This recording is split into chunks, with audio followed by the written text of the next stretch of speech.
No, that shit goes so hard. Hello, I have a weird fact for you. The United States has so far spent $20 billion on a version of this fighter jet that can take off and land straight up and down. Pretty neat, I'd say, and despite that, pilots avoid doing it as much as they possibly can. Why? If they're trying to avoid using a capability, why have it in the first place? I mean, the obvious answer is that taking off vertically means you don't need a full runway. But by doing that, you literally make the plane worse in every single metric from speed, ammo capacity, weight, costs, the list goes on. I mean, we have no issue of blasting jets off of the side of an aircraft carrier with a catapult, so why don't we just use that instead? Today, I want to talk about VTOL planes. Why have them in the first place? What strategies are used with those planes specifically compared to the nearly identical ones that can't hover? And finally, what makes that ability so important that the US is fine spending billions on a fun little trick that, while admittedly is the coolest fucking thing ever, could be argued as being useless. And finally, how this is just another example of the white man's tricknology, to borrow a term from the Nation of Islam. Thrust vector the like and subscribe button, and let's talk about it. But before we talk about floating planes, I want to talk to you about today's sponsor, the USCCA, a national gun owners organization with over 860,000 members. This is your one-stop shop for courses, classes, and access to legal support as it relates to the world of arming yourself to protect you and your family. By joining, you'll gain access to the Protector Academy, a secure online platform packed with reading material, video lessons, digital books, and more, along with an included subscription to Concealed Carry magazine. Ooh. Most importantly, you'll gain access to their network of legal representation and self-defense liability insurance. Even when you are forced into a self-defense situation and did everything right, it's still going to cost you time, money, and could still potentially land you in jail. With the USCCA's trusted legal reps, you can carry knowing that you're not just physically protected, but legally too. If you want to help support this channel, check out the link that is down here and in the description. It's too long for me to say out loud, but it'll send you to all of the unique training opportunities that are open for you if you sign up. Thank you to the USCCA for helping to sponsor the channel, and now back to the video. VTOL stands for vertical takeoff and landing, and as the name implies, means whatever that thing is can take off and land vertically. You guys just learned so much on this channel. What would you do without me? Typically, we associate this with helicopters like a Black Hawk or tilt-rotor aircraft like an Osprey. Fuck it, I'll throw a hot air balloon in there too, because I'm in a good mood today and they remind me that there is still whimsy to be had in these dark times. VTOL is a really convenient thing for things like transporting troops, which fighter jets don't do, sling-loading heavy equipment, which fighter jets also don't do, or operating in far-reaching austere environments, which fighter jets kinda do for about 10 seconds before they turn around and go home. Generally speaking, the lighter, faster, and more stuff that your plane can carry, the better, but making a plane VTOL kinda just ruins all of that. But see, that capability removes one of the biggest threats to fighter aircraft, and it has a whole lot less to do with winning dogfights and a whole lot more to do with these big old slabs of concrete. Planes are incredibly expensive, hyper-deadly pieces of military equipment that can and will kill everything if you give them the chance. Runways are giant pieces of rock that have about as much strategic subtlety as my grade school PE teacher when he was, quote, checking for scoliosis.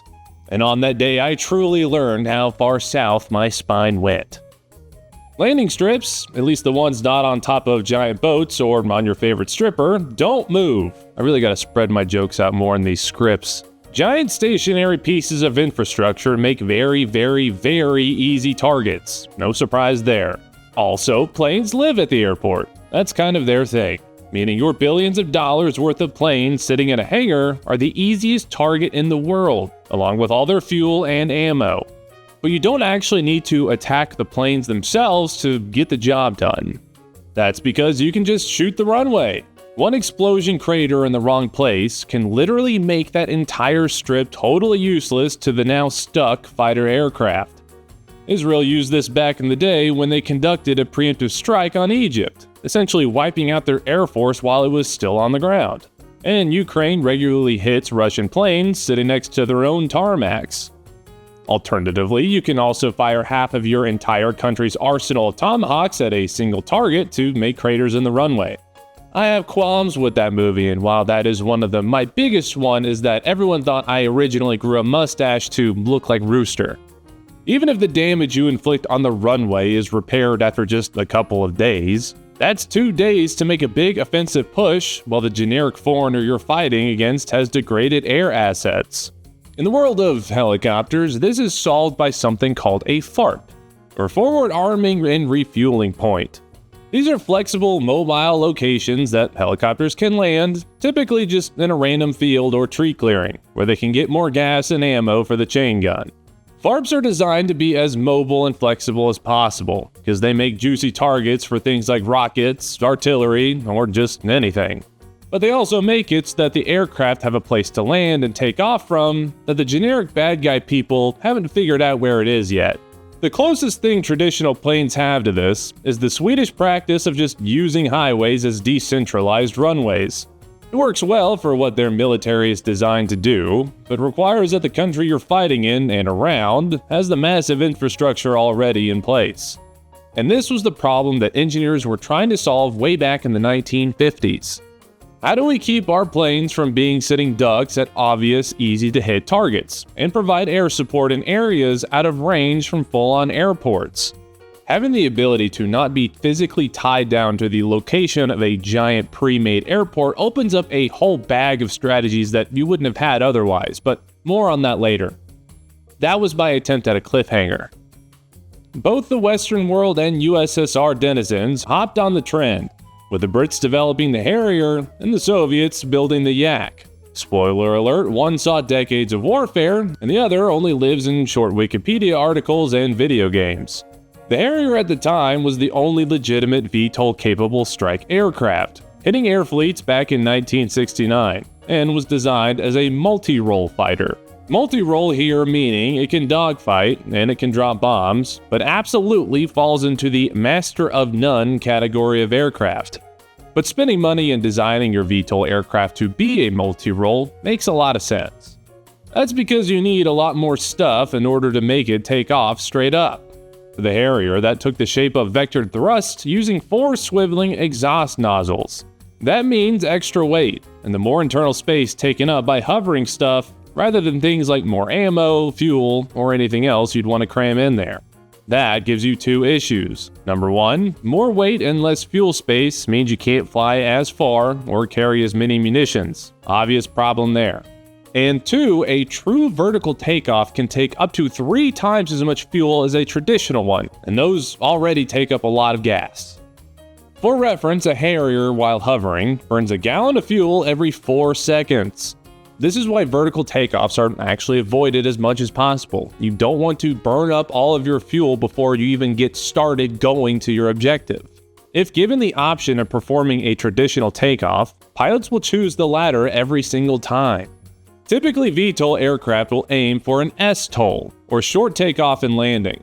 As the name implies, this is shorter than a typical takeoff, but can still be performed in areas that aren't full-on runways. Helicopters, believe it or not, do the same thing. Plus, hovering is hard, so might as well get some momentum going forward. One thing to consider is that if you want to go VTOL, you cannot max out the fuel and ammo in your actual plane. You have to leave some behind, otherwise you can't safely take off. Take off vertically at least. Not the end of the world if you are going for a very specific target with a very specific munition, but you essentially have no tactical flexibility at that moment. All that is to say is that things like the Harrier or the F-35B aren't about putting the best possible plane in the sky. It's about putting a plane in the sky to begin with. The F-35B is the only one of the 3 F-35 designs that can do the cool hover thing. Keep in mind, regardless of anything bad I say about VTOL capabilities, a floating stealth fighter is cool as shit. But the B model has a significantly smaller combat radius compared to the A and C, and also lacks an internal gun, meaning it has to rock a gun pod if it wants to be able to switch to the knife fight mode. Both Harriers and F-35s are general-purpose aircraft, because if they're operating somewhere, they're probably the only aircraft we can get in that particular area. So they need to be able to do everything okay-ish, not necessarily specialize in one thing and then leave a capability gap somewhere else. F-35s and Harriers have been really the only widespread use of VTOL aircraft. You also only see actual focus on that kind of tech from the US and a handful of NATO partners. And there's a good reason for that. VTOLs are ideal for expeditionary-style militaries that don't expect to fight in their own country, or at least don't have to use their navy in order to get stuff to the front line. Naturally, this is big for the United States, unless the dirty French Canadians decide to conduct a strike and the next Red Dawn movie will need French to English subtitles. F-35s operate completely different than the Harriers they're replacing. In the hover part, at least, wings, big engine in the back, guy with a giant ego in the cockpit, that's all the same. While Harriers use nozzles to redirect force downward, which has been described as balancing a chair on one leg and standing on a beach ball with the other, F-35s use a shaft-driven lift fan system. Shaft-driven is coincidentally your mother's Native American name. This leverages a 50-inch two-stage lift fan right behind the cockpit, and that air is blasted downward, providing 20,000 pounds of thrust. While that's happening, the rear exhaust nozzle is able to rotate a full 90 degrees downward, providing another 18,000 pounds of thrust. Compared to the Harrier, hovering in a 35 is significantly easier, with computerized in-flight controls doing most of the heavy lifting. Plus, it can hover in worse weather conditions compared to the Call of Duty kill-streak plane. But focusing on the naval uses of these kinds of aircraft wasn't actually the original plan. Back in the mid-20th century, the original idea was mostly to have day-one survivability. In the opening days of the Cold War, it was expected that the first 24 hours would be a non-stop barrage of bombs, missiles, and nukes, with airfields being at the top of the target priority list. If you spread out your aircraft away from super obvious targets, it gives you a chance to have an air force to fight World War III for you, at least on day 2. Day 3 is not guaranteed. Harriers couldn't perform air support like an A-10, or dogfight like an F-15, sure, but I'd still prefer to be able to call that in for help rather than nothing at all. I do want to point out though that using an F-35B to hover in place and shoot at individual soldiers with a gun is quite possibly the worst way you could use a jet like that. Unrelated, my next video will be about me graduating from the Fun Police Academy. These days though, VTOLs are more thought of as a naval aviation thing. Gay. Aerial refueling and longer range/faster aircraft meant that newer modern aircraft were a little more strategically flexible, at least in European or Middle Eastern fighting contexts. But that only goes so far if you're floating out in the middle of the ocean. Aircraft carriers are a thing, obviously. They're also expensive, obviously. Expensive and quite possibly one of, if not the most complex and complicated things the human race actively designs and builds. Even though the United States has 11 operational aircraft carriers, they can't carry all the Navy and Marine aircraft we have at once. I mean, they could technically if the inside of your carrier looked like a cramped aviation museum, but not if you actually wanted to use said aircraft. That means that regardless, you're going to be leaving a lot of air power behind on the coast. Secondly, there will literally never be a time when all 11 aircraft carriers are operational at once. The maintenance cycles of these ships is measured in years, and is based on a rotation schedule that spans decades. On a good day, the United States Navy only has 6 or 7 that can pick up and float off somewhere, and that's pushing it. Add in that we have decades of experience launching aircraft just fine off of boats, minus a few hiccups, so that leads to the question, what niche does this capability offer that catapult naval jets do not? To answer that, we're going to go back about 40 years, to the British territory of the Falkland Islands off the coast of Argentina. Alright, time to simplify this conflict to the point of meaninglessness. Argentina said island was theirs. Argentina takes island. Meryl Streep wants to take it back. British Navy rolls in. The problem is that those islands are about 8,000 miles from London, while Argentina was, well, I don't want to say fighting in their backyard because there were still about 300 miles of ocean between them, but it was close enough to where launching that invasion wasn't exactly Hannibal crossing the Alps. The UK had retired its large traditional catapult-style aircraft carriers in the 1970s. However, they still did have ships like the HMS Hermes, a repurposed commando carrier, and the HMS Invincible, a ship purpose-built for jump-style aircraft like the Harrier. Both the UK and Argentina had issues with their whole aircraft fleet that they had to figure out how to overcome.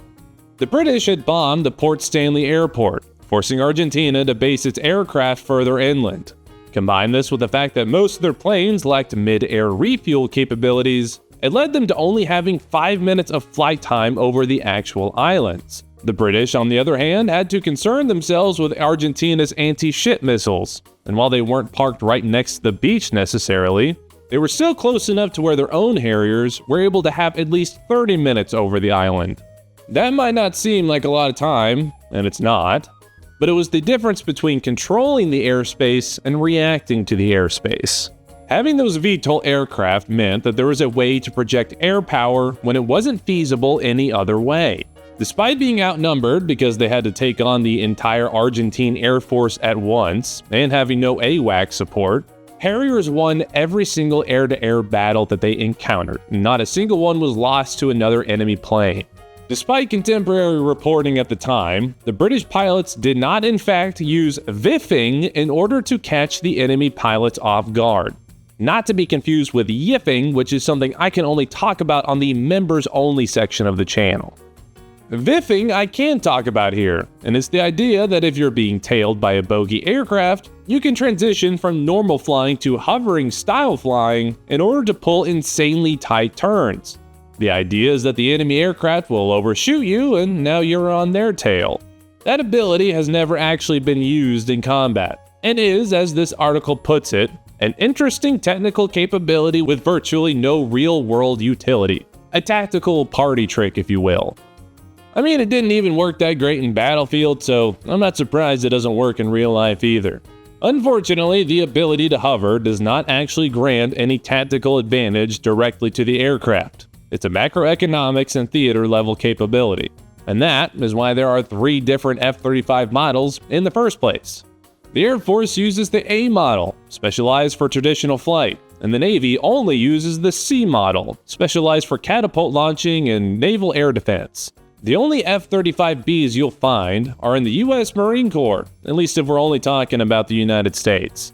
These can be carried by traditional carriers, but you're more likely to find them on amphibious assault ships like the America and Wasp class of vessels. And these are the same things shitting out ACVs and LCACs for the Marines. Having the Marines operate their own fleet of VTOL aircraft opens up a huge possibility for tactical flexibility. The Navy and Marines are probably going to have different priorities in a large-scale fight, but if the Crayon Eaters only had traditional catapult aircraft, it would mean the 2 branches would have to come to a compromise in terms of asset allocation and physical location of the carrier. Recent history is wrought with examples of boat people and beach invading people arguing over things like this for days. With these assault ships and the B model's ability to take off and land without a full runway, it means Marines get reliable stealth air cover without having to ask the Village People cosplayers to move their giant boat closer to land and put it at risk. This also comes in handy when Marines need to operate with other countries that don't have dedicated aircraft carriers, or at the very least have a handful of assault ships they don't mind clearing some parking space for. At the end of the day, VTOL aircraft might not be the best at anything, and cost a lot of money, and be maintenance nightmares. But damn it, it's better than nothing. Plus, if we figure out how to get CCA drones to fly as a wingman for these things, it won't matter if their turn radius sucks because all the fighting will be done by robots. One step closer to the apocalypse. And on that note, thank you for watching. I hope you enjoyed today's video. Please subscribe, and I will see you in the next one.